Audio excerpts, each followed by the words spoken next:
Diabetes হৈছে এটি গুৰুতৰ ৰোগ যিটো ৰোগ ধৰা নপৰিলে আৰু সময়মতে চিকিৎসা নকৰিলে বহু সমস্যাৰ সৃষ্টি হ'ব পাৰে। ডায়েবেটিছৰ প্ৰাৰম্ভিক লক্ষণসমূহ প্ৰায়ে দেখা নাযায়, যাৰ বাবে ৰোগীয়ে গুৰুতৰ স্বাস্থ্যজনিত সমস্যাৰ সন্মুখীন হ'বলগীয়া হ'ব পাৰে। কিন্তু আপুনি জানেনে যে আপোনাৰ ভৰিত দেখা দিয়া কিছুমান লক্ষণো ডায়েবেটিছৰ প্ৰাৰম্ভিক লক্ষণ হ'ব পাৰে? আহক আজি আমি ভৰিত দেখা দিয়া ডায়েবেটিছৰ এনে কিছুমান প্ৰাৰম্ভিক লক্ষণৰ বিষয়ে জানি লওঁ। ভৰিত ডায়েবেটিছৰ প্ৰাৰম্ভিক লক্ষণ: 1. ভৰিৰ বিষ, অজ্ঞানতা বা জিনজিননি। ডায়েবেটিছৰ বাবে ভৰিৰ স্নায়ুৰ ক্ষতি হ'ব পাৰে, যাৰ বাবে বিষ, অজ্ঞানতা বা জিনজিননি অনুভৱ কৰিব পাৰে। 2. ভৰিত আলচাৰ বা ঘাঁ হোৱা। ডায়েবেটিছৰ বাবে ভৰিত ৰক্ত সঞ্চালন কমি যায়, যাৰ ফলত ঘাঁ ভাল হোৱাটো কঠিন হৈ পৰে আৰু আলচাৰ হ'ব পাৰে। 3. ভৰিৰ ছাল শুকান হোৱা আৰু ফাটি যোৱা।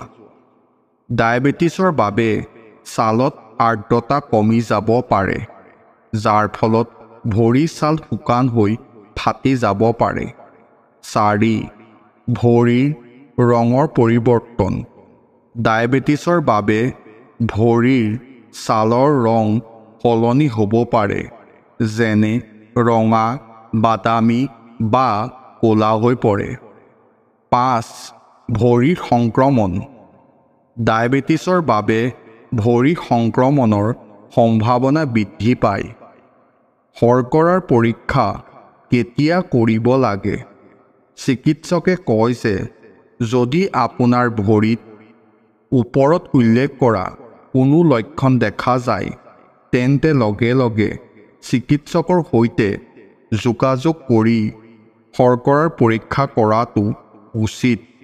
ইয়াৰ উপৰিও, যদি আপুনি 45 বছৰ বা তাতকৈ অধিক বয়সৰ, অতিৰিক্ত ওজনৰ বা পাৰিবাৰিক ডায়েবেটিছৰ ইতিহাস আছে, তেন্তে নিয়মিতভাৱে শৰ্কৰাৰ পৰীক্ষা কৰাব লাগে।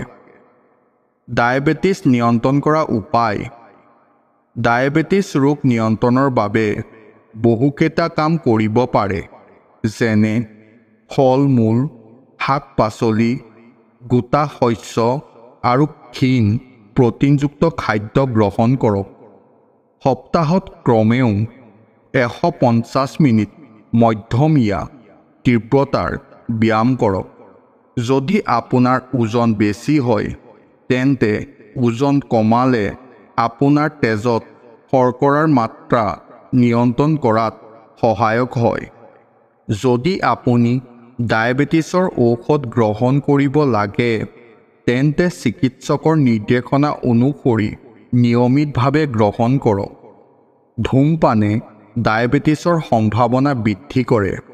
মানসিক চাপে আপোনাৰ তেজত শৰ্কৰাৰ মাত্ৰা বৃদ্ধি কৰিব পাৰে। যোগাসন, ধ্যান বা গভীৰ উশাহ-নিশাহৰ ব্যায়ামৰ দৰে পদ্ধতিৰে মানসিক চাপ কমাব লাগে। যদি আপুনি এই ভিডিঅ'টো চাই ভাল পালে, তেন্তে ভিডিঅ'টো লাইক আৰু শ্বেয়াৰ কৰক আৰু এনেকুৱা ধৰণৰ ভিডিঅ' পাই থাকিবলৈ আমাৰ চেনেলটো ছাবস্ক্ৰাইব কৰি লওক।